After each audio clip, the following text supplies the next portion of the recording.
आज हम सीखेंगे नई कविता नदी कंधे पर। यह कविता कल्पना पर आधारित है।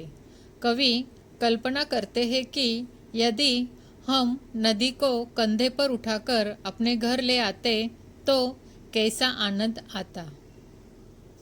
अगर हमारे बस में होता नदी उठाकर घर ले आते, अपने घर के ठीक सामने उसको हम हर रोज बहाते, कूद कूद कर उछल उछल कर हम मित्रों के साथ नहाते।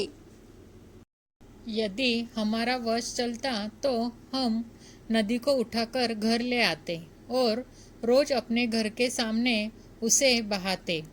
हम अपने मित्रों के साथ नदी में खूब उछलते कूदते और देर तक नहाते।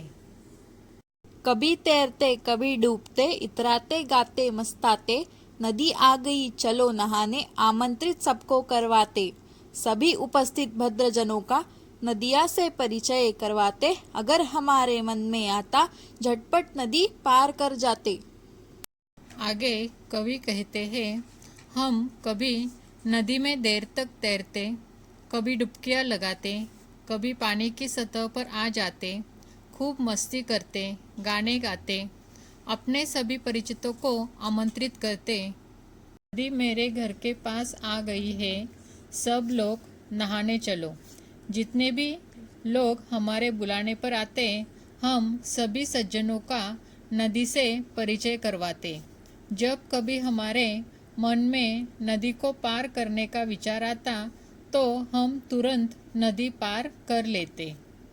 खड़े खड़े उस पार नदी के मम्मी मम्मी हम चिल्लाते, शाम ढले फिर नदी उठाकर अपने कंधे पर रखवाते, लाए जहाँ से थे हम उसको जाकर उसे वहीं रख आते।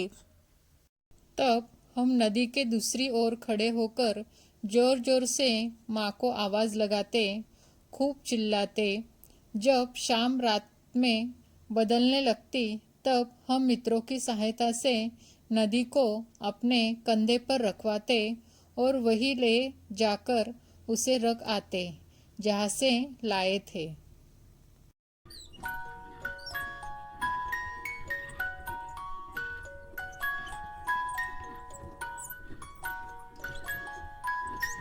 कविता में आए नए शब्दार्थ। इतराना खुश होना, बहाना नदी को प्रवाहित करना, मस्ताना मस्ती करना आनंदित होना, आमंत्रित जिन्हें बुलाया गया हो, न्योता हुआ, भद्र सज्जन, ढले बीतने पर।